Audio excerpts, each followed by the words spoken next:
Друзья, я вас всех приветствую, с вами Артем, и вновь по традиции я приехал в республику Ингушетия. И со своими друзьями, некоторыми подписчиками, я сразу решил отправиться в колыбель всех ингушей, в Жиравский район, на курорт Арамхи, где мы проведем 2,5 дня.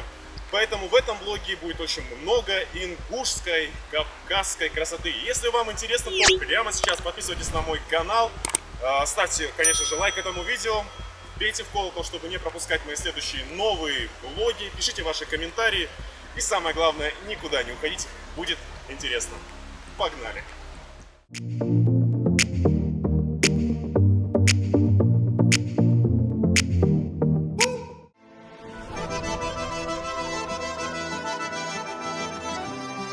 По дороге в Джейрах мы делаем с моими друзьями остановки.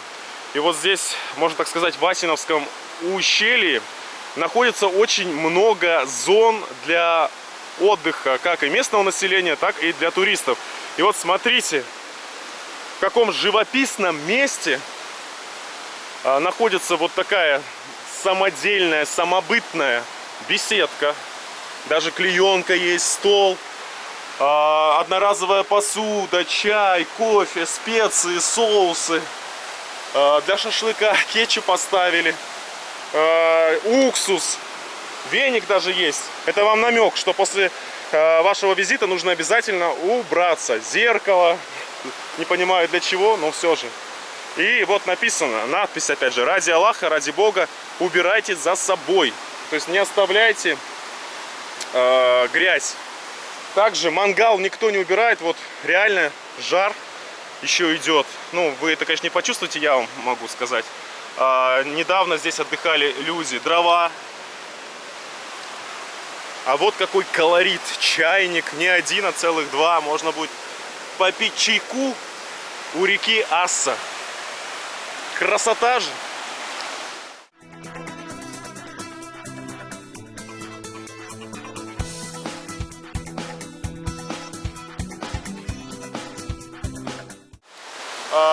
Позитив позитивом, но именно с этого места в 1992 году, когда произошел осетино-ингушский конфликт, ингуши выходили, и я вам дальше покажу, шли вот по этой дороге жизни. И вы представьте только на минуту, вода в ноябре месяце, да, в конце октября, в начале ноября очень холодная, люди спасали свои жизни, когда убегали от осетино-ингушского конфликта, хотя это был самый настоящий геноцид ингушей. Ингуши это не забыли, все это помнят. Я много говорю про пригородный район. Просто не мог это не подчеркнуть и не сказать, потому что это большая боль ингушского народа. И самое главное, дай Бог здоровья всем тем, кто остался жив. И в целом хочу пожелать, вы знаете это, всему ингушскому народу терпение. Я думаю, справедливость, она к вам совсем скоро придет.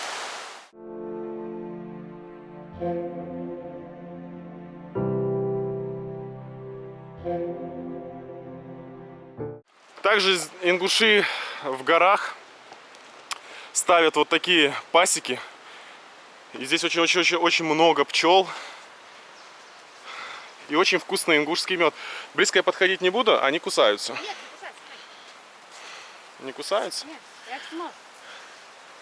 Друзья, если вы хотите узнать, у кого можно приобрести самый вкусный мед, тогда смотрите этот блог до конца и подписывайтесь на мой канал. Посмотрите, какая в Ингушетии очень красивая природа. Конец июля месяца, цветут ромашки, это репейник. Очень много пчел, ну потому что здесь стоят пасеки. Бежит река. И вообще поставьте лайк этому видео.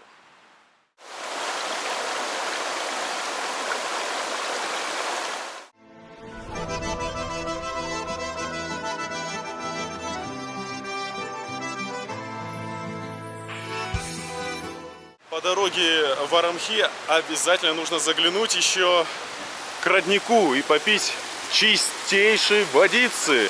И здесь, кстати, рядышком продается мед. Вот видите, люди набирают воду домой. А здесь вообще висела кружка. Куда делась лес кружка? Больше нету кружки. Мы тоже на обратном пути наберем воду домой. Вот, видите, здесь можно купить свежий вкусный мед. Ну, не знаю, сколько это миллилитров здесь? Здравствуйте. 600, да, вот 650. Получается, это в рублях 700 тысяч? 650 рублей, вот такая баночка. Килограмм стоит 800 рублей. Килограмм 800 рублей, да. Вот килограмм 800 рублей. Спасибо. И река Асса. Красота.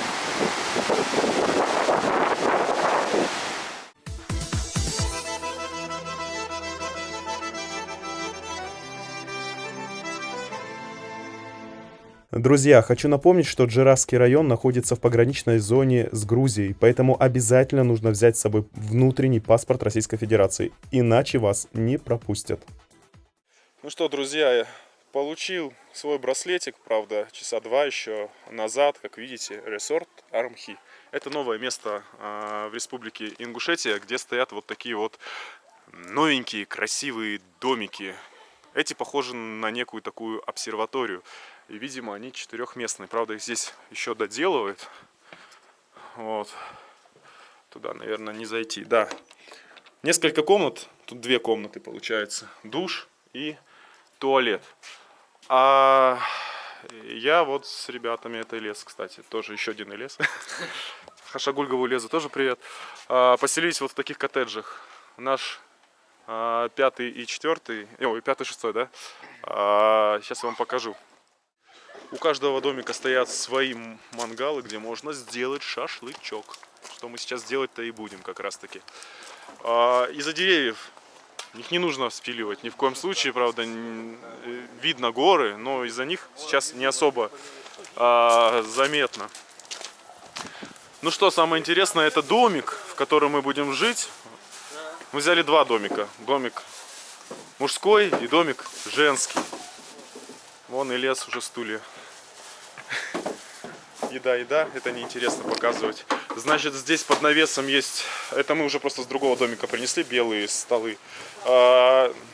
Есть свой стол, есть вот такие абсолютно новенькие стульчики хорошие.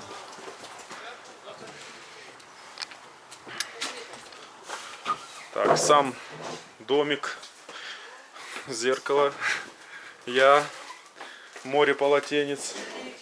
Здесь, как всегда, дерутся русики всякие, непонятные. Большой диван. Взяли дополнительно раскладушку.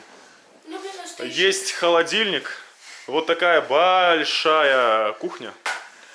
Мойка. И даже плита, где можно самим приготовить. Вот, кстати, мы взяли много еды. И будем готовить. Правда, кастрюли у нас нет. Есть, ух ты, туалет, ванная. Там кто-то есть? Нету? Не знаю. В общем, ну,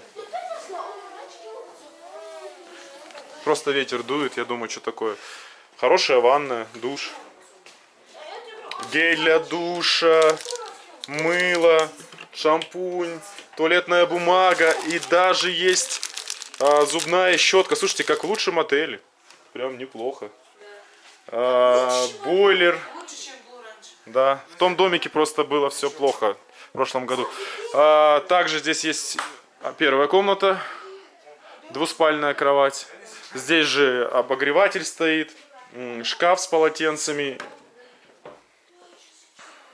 И еще одна спальня моя. И для Иреза. Ну, тут, может, Русик еще с нами будет. 2 кровати раздельные и тумбочка. Ну, мне кажется, неплохо. Если вам понравилось, то поставьте обязательно лайк. Вы знаете, мелочь, но приятно. Даже тапочки здесь есть одноразовые. Ну, это ж круто. А стоимость такого удовольствия, по-моему, 7000 рублей в сутки. 7000, да, в сутки стоит? 7500, да, по-моему. Для вас пилю. Да. А ТикТок-то не работает в России. Нам скидку Скидку сделали, да. После того, как мы заселились в домике, мы стали жарить самый настоящий кавказский шашлык вместе с детьми, а также гостями из Новосибирска и Краснодара. Конечно, у нас было шикарное душевное застолье, после него мы легли спать, и вот на утро все началось самое интересное. Для меня доброе утро, ну а для вас блог продолжается. Второй день пребывания здесь, в Арамхи. Сейчас вместе с моими друзьями, некоторыми подписчиками, а также гостями из самого Новосибирска мы поедем смотреть горы и башни. Да, Ильяс, как тебе сегодня спалось? Нормально. Дай сесть, да? Не дам тебе сесть. Он стесняется. Еще очень много туристов. Вот. Видите, приехали. Правда, в шортах тут запрещено ходить, но люди ходят. Они не читают табличку. А вот я прилично одет. Ильяс, ну он ингуш. Ладно, про него ничего нельзя говорить. Шашлычком пахнет. Но мы вчера так шашлыка наелись. Знаете, какой у нас был завтрак? Шашлык и шампанское. Что? Мне-то можно? Серьезно, без шуток. Виталий отдыхает. Ну, хорошо, у него не было, да. У меня не было. Да, это правда. Он просто разливал. И этого тоже не было.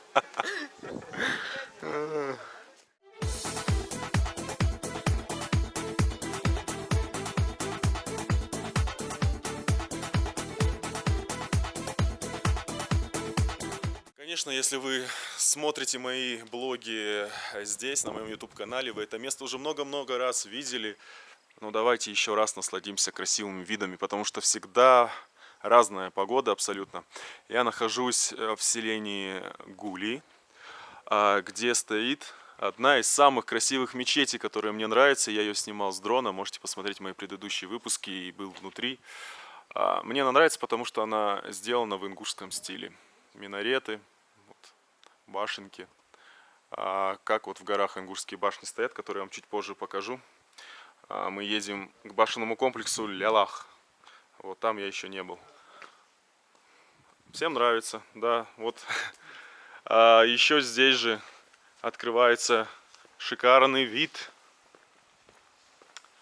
на село, на горы. Вот в таких казанах готовят мясо, да? Да, когда свадьба или какой-то, да, похороны. Кому надо, забирай. Еще делают некоторые зикр и тоже готовят еду, да. В общем. Зикр это когда похороны. Ну да, я знаю, что они готовят. Видите? Я туда помещусь. Но варить меня не нужно. И красивый вид на горы. Горы здесь одни, наверное, из самых красивых. Казбек? Да. С погодой нам повезло. Вот там. Я же говорил, если дожди будут, да. Нет дождей, нам повезло. Он проглядывается, когда нет облаков? Да. Вы прям А мы увидим, вот сейчас поедем чуть дальше. Ну, основная верхушка лилихи.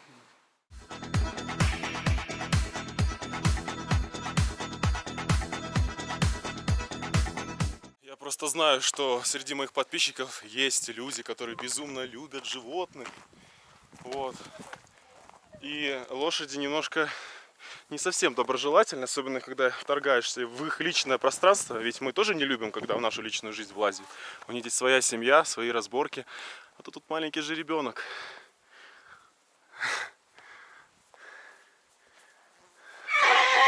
Ого. Видите, тут папа возмущается. Папа конь. Вот они. С ними лучше не шутить. Так что поставьте лайк этому видео и подписывайтесь на мой канал, но мы погнали дальше, потому что сегодня еще будут красивые виды. Не просто красивые, а бомбезные виды.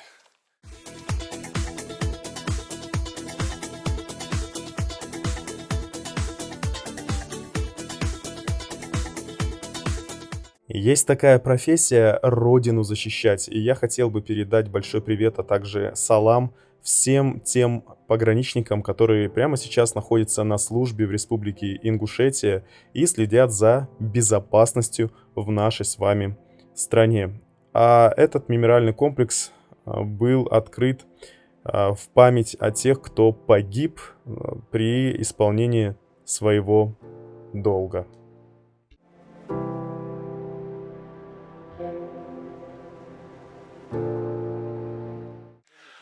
А вот Полине, которая приехала из Сибири, Новосибирска, сердце нашей страны, ингуши подарили большой букет из горных цветов.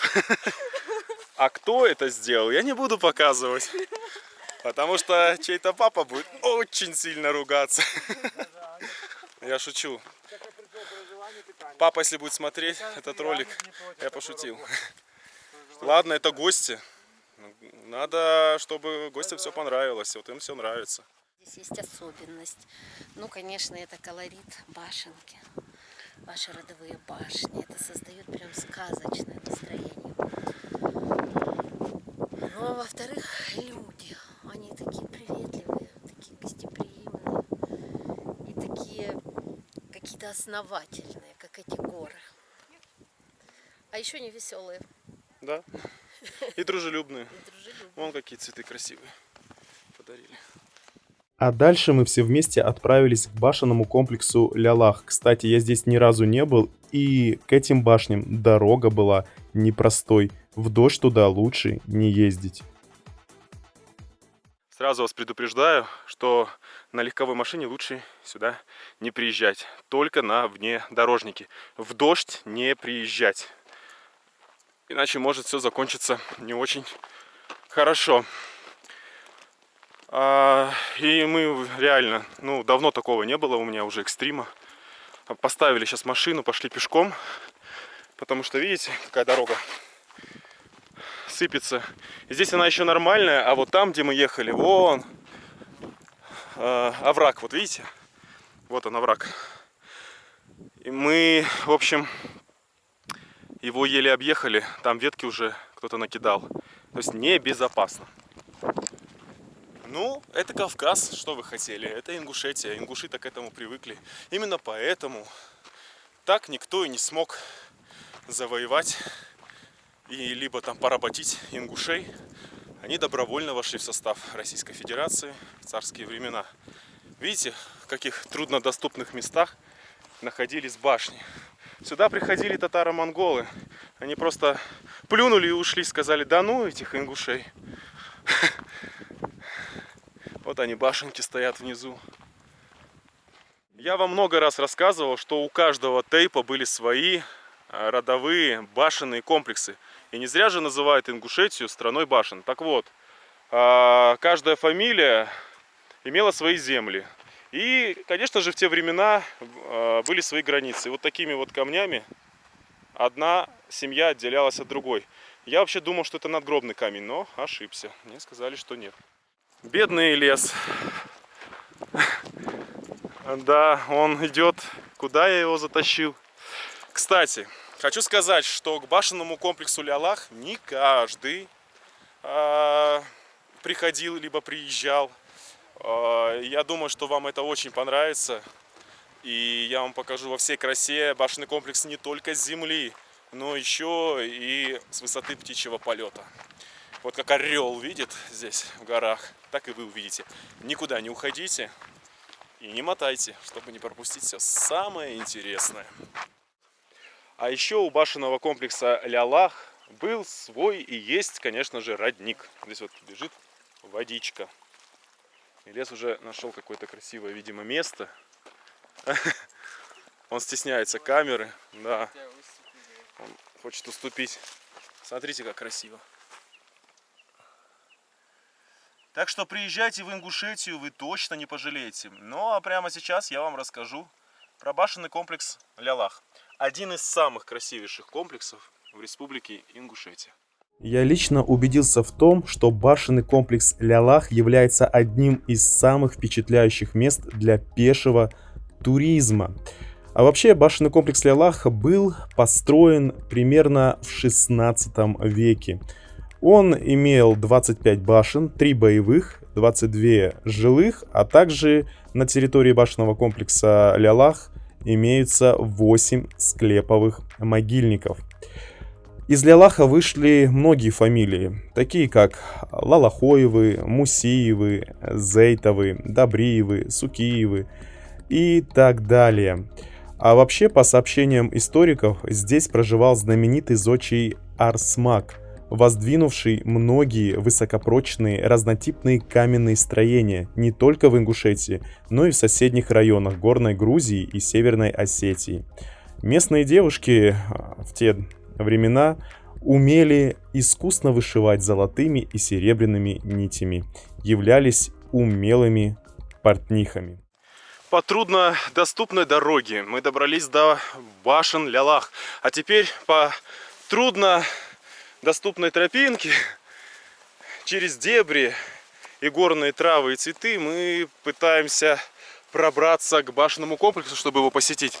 А еще хочу вам сказать, что каждый этот камень помнит историю ингушей, он пропитан ей.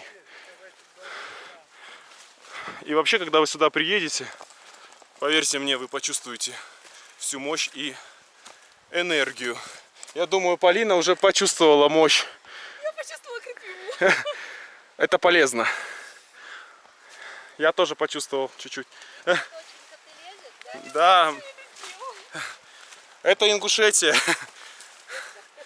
Это путешествие, а не отдых. Ну, мы отдыхаем в Арамхи. Хорошо причем. У нас такой сегодня был потрясающий завтрак. Ну что, друзья, добрался я до одной из боевых башен, которая была здесь доступна, потому что, чтобы добраться до самой красивой башни, нам пришлось бы вот так как-то пройти. Не очень удобно идти через крапиву и большие кусты. Ну, посмотрите, здесь трава. Я роста 1,88 м. Мой рост. Но одну комнатку я вам сейчас покажу. Смотрите. Правда, в боевой башне люди не жили. Для этого были жилые башни. Но все равно расскажу, что есть. Я тут увидел печку, которая сделана уже более современного кирпича, как будто совсем недавно здесь кто-то жил и покинул помещение. Вот уже фанерный пол. Также кто-то оставил здесь посуду, чашки, причем смотрите, прям горный стиль, с ромашкой, вилка, соль. Можно было бы подняться на второй этаж, вот сюда. Я, в принципе, сейчас мне передадут камеру, мог бы вам показать, но видите, там все темно и очень высоко подниматься. Я этого делать не буду по одной из простых причин. Так как я вешу где-то около 87 килограмм, смотрите, видите, трещины пошли, я не хочу портить эту всю красоту. И еще хотел бы обратиться к гостям Республики Ингушетия, которые вдруг захотят посетить башенный комплекс Лялах, либо другие башенные комплексы, а также местных жителей. Тут в основном надписи местных жителей по именам, я это понимаю, по фамилии. Не оставляйте на стенах надписи, не выковыривайте камни, это же ваша история.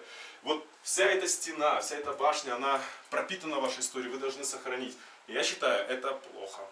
Ну и, наверное, самое главное в этом башенном комплексе — это вид из окна. Илец сейчас подойдет и покажет. Там внизу, вы, правда, не увидите, бежит ручей, но его очень слышно. Сосновый бор прям на склонах гор. Много цветов, которые я вам уже показал. И разных горных трав. В общем, красотища невероятная. А еще меня привлекло внимание вон то дерево. Сейчас я вам покажу. Смотрите, видите, дерево. И оно не просто так там стоит. Потому что рядом вы сможете с деревом, не знаю, увидите, нет, сейчас постараюсь увеличить, увидеть надгробные камни. Это кладбище. Хотелось бы, конечно, на хорошей ноте закончить. Это, кстати, мой оператор на сегодня, Елес. Он поехал со мной в горы. Да, не закончил еще. А чтобы закончить, вам надо поставить лайк и никуда не уходить, потому что это еще не все.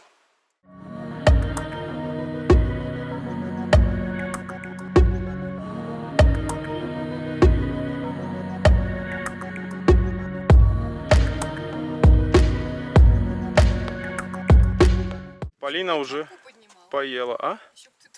А у меня не работает связь, ничего нету, ни одного этого. Ой, тут не только ингушский чай, тут еще и грузинское что-то другое. Вот мы сейчас будем кушать. Нам приятного аппетита. А вы тоже можете погнать на кухню что-нибудь себе налить там. Можете гранатового сока, либо гранатового вина, или еще что-нибудь. У всех же есть гранатовый. Российский коньяк. Харам! Ай-яй-яй-яй-яй. В горах Ингушетия. Я, кстати, коньяк не люблю. Я винцо люблю, а его нету. Ну, простите. Буду есть, значит, сливу, грушу буду есть. Ты же хотел есть, иди ешь шашлык. Он шел сейчас по дороге, говорит, я умираю с голоду. Ингуша заморили с голоду. Вот в таком красивом месте. Да. Забирай меня скорей, увози за 100 морей. И целуй меня везде, и лезу 18 уже. Давай, сейчас. Все, убирай, давай. Он достал меня уже. Он постоянно, у него своя камера есть. Я всегда с собой беру видеокамеру и буду Мы снимать не будем Элеза. снимать, как ты пьешь коньяк. Папа же его узнает. Ай-яй-яй, и лес, я с собой брал не пьющего, не курящего, Снимайте, если вы... сильного, молодого, чтобы снимал, помогал мне тут по горам лазить. Он пришел поесть коньяк Тебе попить. жить надоело. Смотри, смотри. Папа будет смотреть с мамой блог Элеза. Он правда ничего не пил. У нас раз, два, три, 4 свидетеля он не пил. Он кушает курицу. Мы его... Только цветы дарил. И цветы дарил. Да. Ай-яй, Харамов, уже какой раз. Ай-яй-яй-яй-яй. С кем я поехал? Даже на замок никто не выйдет. Прелюбодействовал. Все, Элез. Нет, от этого не зависит. Зависит от намерения. Последнее видео. Если у него намерения были, ну, в смысле, Ладно, я скажу, к нему приставали. Полина, Полина, куда ты приехала? Это тоже одна из достопримечательностей здесь, в Ингушетии. Выглядит как... Fuck you. И все любят здесь фотографироваться. Это всем хейтерам и тардышам посвящается. Распиарили это место. Через тернии к факу.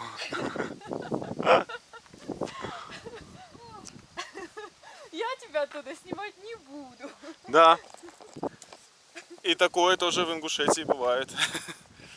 А знаете, что самое еще интересное? Во-первых, береза, вот.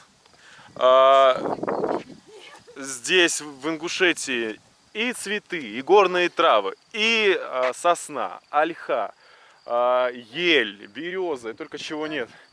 Но самое главное, конечно, это горы. Горы, посмотрите, какие они красивые. Я помню, когда я их увидел первый раз в своей жизни. Вон, какие высокие, что аж снег на вершинах. Так и не растаял. Да, лес с собачкой. Мы его покормили, кстати. Вот мы налили ему водички. Он скулил, ну как, радовался нам. Он попил оттуда водички, съел куриный шашлык, да, и хлебушек. Очень счастлив и доволен. А дальше я со своими друзьями отправились еще к одному башенному комплексу Вовнушки, и рядом с этими потрясающими башнями я встретил своего давнего знакомого Хамзата. Хамзат занимается пчеловодством, и, конечно же, Хамзат проявил свое гостеприимство и решил угостить всех нас настоящим вкуснейшим ингушским медом, который нам очень понравился. Ну и плюс, как презент, он мне подарил баночку меда. Так вот, после этого Хамзат решил еще рассказать, как он занимается в целом пчеловодством. Ну как? В нем, короче, чувствуется прям Ну как? аромат. Вкусный? Прям цветы, да. Цветы, да. Друзья, сейчас Хамзат покажет, как разливается, как правильно говорить, откачивается мед. Да, мед. Тут у нас улья. находятся пчелы. Уже вечер. Опа. Первый укус есть уже. Больно? Так. Да. Вот так вот. Берутся рамки отсюда. Так. Я заранее чуть-чуть подготовил, чтобы пчел убрал, чтобы не кусали. Ага. И вот так вот щеточкой стряхивается пчелностью пчела. И отбирается вот так вот такие Мед. рамочки с медом. А он в сотах Да. находится. И вот они, сотовый мед. Да. Он вставляется в медогонку, крутится. Меня укусили тоже. Да? Да. Очень больно. Маску нужно было. Да. Где укусили? А, вот сюда. Убери от там, Она вот у тебя под торчит мышкой. пчела. Да. Так, вот так Это вот. очень больно. Да, давай отойдем. Да, я понял. Они очень злятся. И тебя еще раз. Ай, еще. А хейтеры кусают. Так, нас жестко покусали пчелы, мы убежали. Очень больно, да. Вот так вот. Мы находимся в Горной Ингушетии. Тут в данный момент мы откачиваем горный мед, который мы добываем в горных, как бы вот таких вот красотах. И мы можем без проблем отправить хоть куда угодно. По меду мы можем любые гарантии дать тем, что он чистый. И плюс еще в прошлом году мы в Ингушетии, пчеловоды Ингушетии, которые мы выиграли, именно я выиграл 2-е место по меду. Мы были в Азербайджане, были в Москве, были в Чечне. Вот этот конкурс проходил еще вот в 2 местах. Всего общем мы собрали 8 медалей. Ингушетия по меду идет как бы вот 1-е, Хорошо. 2-е, 3-е место мы без проблем в любом конкурсе берем. И вот так вот. Да. Что, не знаю, что Поэтому я просто добавлю. Я просто пробовал мед, я вам показывал. Он правда очень вкусный. Хамзату большое спасибо. Пишите в комментариях, если вам нужен мед настоящий. Вот. Вам обязательно его доставят, пришлют.